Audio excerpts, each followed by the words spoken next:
5, 4, 3, 2, 1, 0.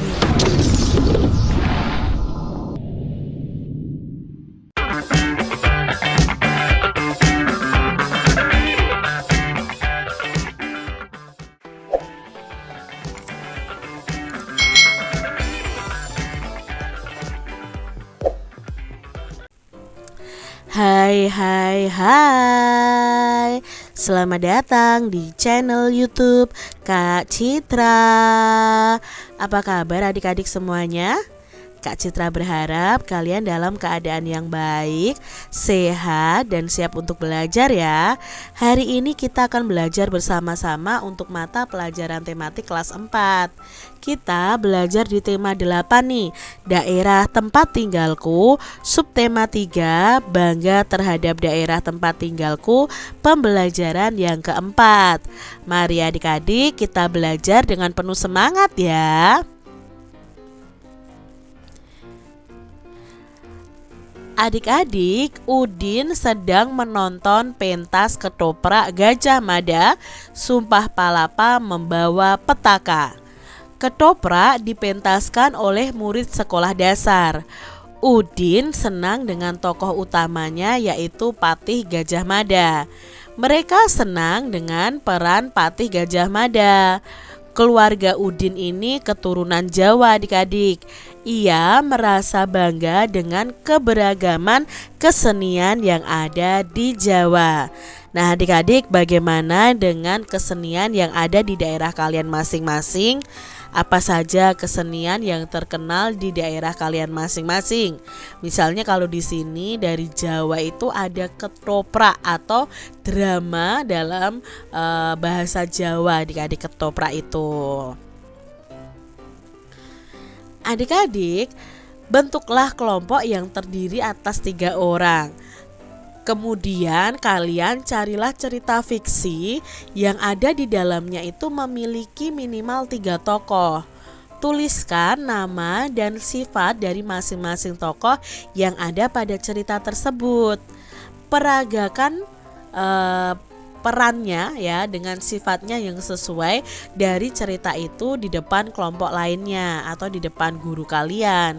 Sebagai contoh misalnya, kamu memperagakan Patih Gajah Mada dan 2 orang temanmu sebagai prajuritnya.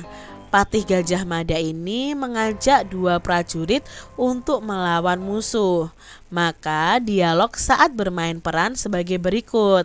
Misalnya Patih Gajah Madanya berkata, "Prajurit, lawan musuh kita dengan semangat. Mari kita serang bersama-sama. Serbu!"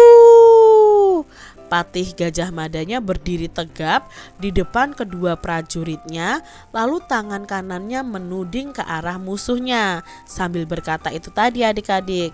Nah lalu prajuritnya bisa menjawab, "Semangat Patih, serbu!" Lalu kedua prajurit itu mengangkat tombaknya dan Patih Gajah Mada serta 2 prajuritnya berlari. Nah ini tadi adalah penggalan tentang kalian bermain peran. Dalam drama itu ada permainan peran ya. Nah di dalam drama itu pasti ada dialognya adik-adik. Seperti kalau kita menonton film di televisi, itu pasti ada dialognya antar pemerannya. Dan masing-masing pemeran itu memiliki sifat masing-masing. Adik-adik, gambar di atas ya, kita akan belajar satu gambar yang menunjukkan cerita tentang Cindelaras. Pernahkah adik-adik membaca cerita tentang Cindelaras? Atau kalian mungkin melihat video drama Cindelaras? Nah coba adik-adik cari informasi tentang cerita ini. Kamu bisa membaca buku atau kamu bisa memutar video melalui YouTube ya adik-adik ya, cerita tentang Cindelaras. Nah di sini Kak Citra punya ringkasan cerita tentang Cindelaras ini. Cerita tentang Cindelaras. Cindelaras ini tinggal bersama ibunya di sebuah hutan terpencil. Meskipun tinggal di hutan, Cindelaras tidak kesepian. Dia ini bersahabat dengan binatang-binatang di hutan. Suatu hari, seekor burung Raja Wali menghadiahi sebutir telur ayam kepada Cindelaras. Cindelaras ini amat senang adik-adik. Kemudian dia menghangatkan telur itu supaya bisa menetas dengan baik. Selang beberapa minggu, telur itu pun menetas. Dengan sabar, Cindelaras ini memelihara anak ayamnya. Dia tidak pernah lupa memberi makan dan memandikannya. Ayam pun tumbuh menjadi ayam jantan yang sangat besar dan kuat. Namun ada yang aneh pada ayam itu. Saat berkokok, ayam itu mengeluarkan suara kukuruyuk. Tuanku Cinderalas, wajahnya tampan rupawan, rumahnya di hutan rimba, ayahnya Raden Putra. Ternyata adik-adik, ayam itu adalah ayam ajaib. Karena penasaran, maka Cinderalas ini bertanya kepada ibunya, benarkah bahwa Raden Putra adalah ayahnya atau ayah si Cindelaras ini? Akhirnya ibunya itu menceritakan kejadian bertahun-tahun yang lalu.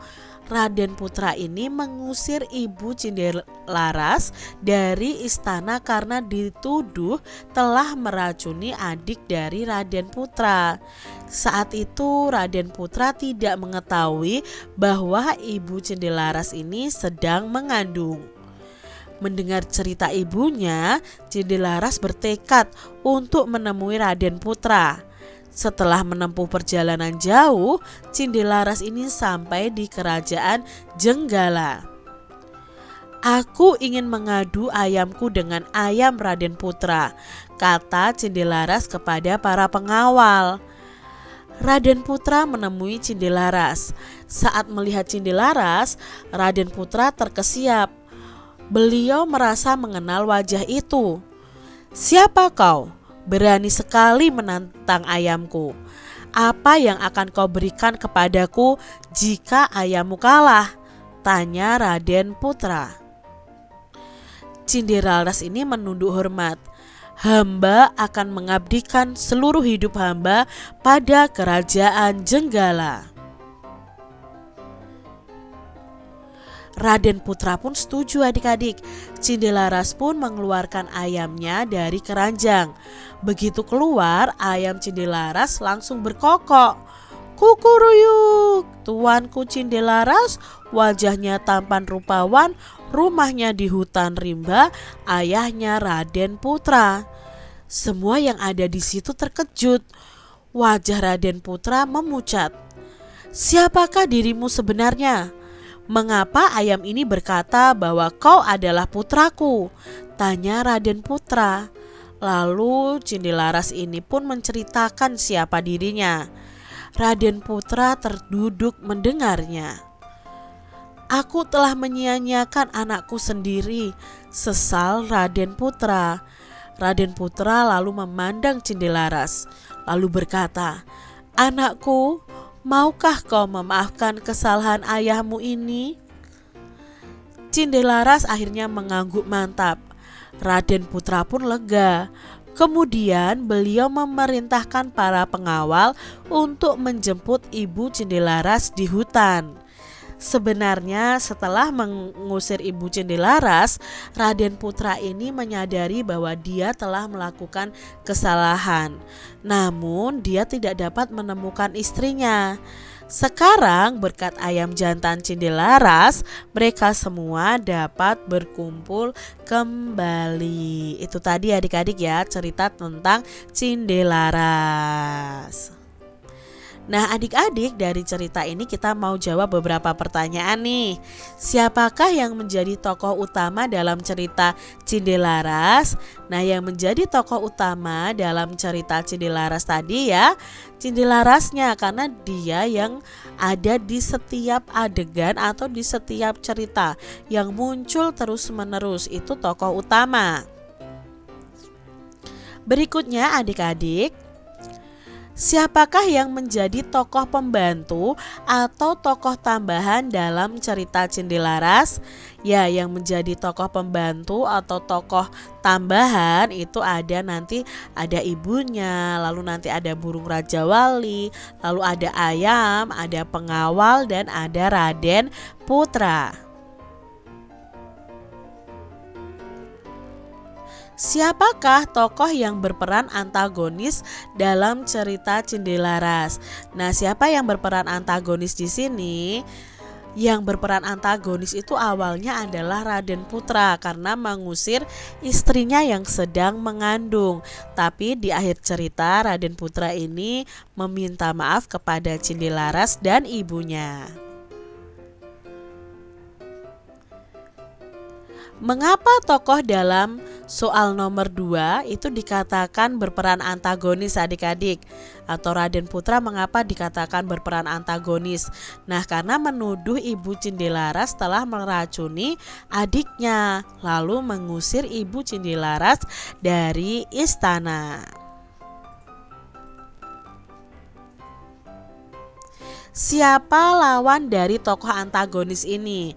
Nah, tuliskan contoh tokoh yang berperan protagonis dalam cerita Cindelaras. Nah, siapa yang melawan dari tokoh antagonisnya? Yang melawan tadi adalah Cindelarasnya, yang termasuk dalam tokoh protagonis ya. Nah, tokoh protagonisnya di sini ada Cindelaras, ada ibunya, lalu nanti ada burung Raja Wali yang membantu Cindelaras, ada ayam, dan ada pengawalnya. Adik-adik, kamu telah mampu menunjukkan tokoh utama dan tokoh pembantu pada cerita Cindelaras. Nah, masihkah ingat kalian semuanya tentang pengertian tokoh utama dan tokoh pembantu atau tokoh tambahan? Yuk kita ingat-ingat kembali adik-adik. Coba kalian ingat kembali pengertian tokoh utama dan tokoh pembantu atau tambahan. Selanjutnya, tuangkan kembali dalam bentuk tulisan tentang pengertian tokoh utama dan tokoh pembantu atau tambahan sesuai ingatan kalian. Nah, Kak Citra akan ingatkan kembali adik-adik. Pada dasarnya tokoh itu ada dua, yaitu tokoh utama dan tokoh tambahan atau pembantu. Pada pembelajaran sebelumnya kita sudah mengenal berbagai tokoh dalam cerita. Nah, tokoh utama adalah tokoh yang memiliki peranan penting dalam suatu cerita. Tokoh utama ini biasanya paling banyak diceritakan, baik sebagai pelaku kejadian maupun yang dikenai kejadian. Bahkan dalam novel-novel tertentu, tokoh utama ini akan selalu hadir dalam setiap kejadian dan dapat ditemui dalam tiap halaman novel yang bersangkutan. Lalu tokoh tambahan itu adalah tokoh yang memiliki peranan sebenarnya tidak terlalu penting dalam cerita. Kehadiran tokoh pembantu ini hanya sebagai penunjang tokoh utama. Lalu adik-adik, tadi ya, tokoh itu juga dapat dibedakan berdasarkan peran tokohnya. Ada tokoh protagonis dan ada tokoh antagonis. Mengapa dikatakan tokoh protagonis dan antagonis? Nah, tokoh protagonis adalah tokoh yang memiliki watak baik sehingga akan disenangi dan dikagumi oleh pembaca. Ya, lalu untuk tokoh antagonis adalah tokoh yang tidak disenangi pembaca atau penonton ya kalau dalam drama, karena perannya itu tidak sesuai yang didambakan oleh penonton atau pembacanya. Tokoh antagonis ini biasanya bersifat jahat. Ini menjadi penyebab timbulnya konflik dan ketegangan yang dialami oleh tokoh protagonis. Itu tadi ya perbedaan antara tokoh antagonis dan protagonis. Adik-adik, karakter atau sifat dalam sebuah cerita pasti bermacam-macam. Dalam kehidupan sehari-hari pun karakter manusia juga beragam. Meskipun demikian, manusia itu harus saling menghormati dan menghargai satu sama lain. Selain itu, sebagai manusia kita harus saling membantu. Mengapa demikian? Nah, kita hidup pasti memerlukan orang lain. Makanya kita itu disebut makhluk sosial ya. Memerlukan diperlukan orang lain untuk apa? Untuk memenuhi kebutuhan. Bagaimana cara manusia memenuhi kebutuhan? Nah, untuk memenuhi kebutuhannya, manusia melakukan kegiatan ekonomi. Coba amati lingkungan sekitar kalian. Identifikasi kegiatan ekonomi di daerahmu. Apa saja pekerjaan orang-orang di sekitarmu? Pekerjaan yang dimaksudkan yaitu mata pencaharian sehari-hari yang hasilnya digunakan untuk memenuhi kebutuhan hidupnya. Nah, mata pencaharian penduduk itu dapat dilihat dari corak kehidupan penduduk setempat, yaitu corak kehidupan tradisional atau sederhana dan corak kehidupan modern atau kompleks. Kamu telah memahami berbagai jenis pekerjaan berdasarkan corak kehidupan penduduk setempat. Coba adik-adik lakukan pengamatan terhadap kegiatan ekonomi penduduk di lingkungan sekitar kalian. Apa saja ya jenis pekerjaan yang ditekuni? Lalu apakah semua penduduk di sekitar kalian itu menekuni pekerjaan sesuai corak kehidupan sederhana atau malah yang modern? Nah, tuliskan juga kegiatan ekonomi penduduk di lingkungan sekitar kalian berdasarkan pengamatan kalian. Contoh misalnya, kebanyakan penduduk di lingkungan saya itu hidup dalam lingkungan dengan corak kehidupan yang sederhana sebagai petani. Di sini adik-adik ada bacaan yang berjudul keragaman karakteristik individu. Adanya keragaman jenis pekerjaan dalam kegiatan ekonomi penduduk Indonesia menunjukkan perbedaan karakteristik individu dalam masyarakat. Nah, adanya karakteristik individu dalam masyarakat itu sangat bermanfaat bagi pemenuhan kebutuhan hidup masyarakat dalam kehidupan sehari-hari. Masih banyak manfaat lainnya ya, manfaat lain adanya keragaman karakteristik individu ini dalam masyarakat, terutama dalam kegiatan ekonomi. Nah, contohnya sebagai berikut adik-adik. Yang pertama, manfaatnya akan menumbuhkan sikap nasionalisme. Nah, sikap nasionalisme dalam diri setiap individu dapat tumbuh dengan adanya rasa cinta tanah air. Nah, rasa cinta tanah air ini tercermin dari sikap mau menerima keragaman karakteristik individu dalam masyarakat sebagai kekayaan khasanah budaya bangsa Indonesia. Dengan demikian, masyarakat akan senantiasa menjaga keragaman karakteristik individu dalam masyarakat, bukan malah menghilangkan keragaman tersebut adik-adik. Yang kedua adalah menciptakan identitas bangsa di mata internasional. Nah, dengan keragaman karakteristik masyarakat Indonesia itu telah dikenal bangsa-bangsa di dunia sebagai identitas diri bangsa Indonesia. Indonesia itu dikenal sebagai bangsa yang beragam karakteristik dari masyarakatnya, tetapi bisa bersatu dalam keutuhan Negara Kesatuan Republik Indonesia. Yang ketiga adik-adik adalah sebagai alat pemersatu bangsa. Keragaman karakteristik masyarakat Indonesia pada hakikatnya ini menjadi alat pemersatu bangsa, bukan malah sebagai pemecah persatuan dan kesatuan bangsa. Kunci sukses mempertahankan persatuan dan kesatuan dalam keragaman yaitu memegang teguh semboyan bangsa Indonesia, yaitu Bhinneka Tunggal Ika, yang artinya berbeda-beda tetapi tetap satu jua. Lalu manfaat yang keempat itu sebagai ikon dari pariwisata. Dengan keragaman karakteristik masyarakat Indonesia itu akan membawa dan memperkaya khasanah budaya bangsa. Nah, kekayaan khasanah budaya masyarakat Indonesia yang beragam ini memberikan nilai keunikan dan keindahan tersendiri sehingga mampu menarik wisatawan mancanegara untuk mengetahui dan mempelajari keragaman budaya bangsa. Yang kelima nih adik-adik, akan menambah pendapatan nasional. Dengan menjadi simbol pariwisata, otomatis akan menambah devisa atau pendapatan negara. Hal tersebut bisa terjadi karena banyak wisatawan asing dan domestik yang akan berkunjung ke tempat-tempat wisata di Indonesia. Yang keenam, akan memupuk sikap toleransi. Dengan adanya keragaman karakteristik, masyarakat Indonesia ini menuntut sikap toleransi yang tinggi dari segenap masyarakat Indonesia untuk tetap menjaga keutuhan NKRI.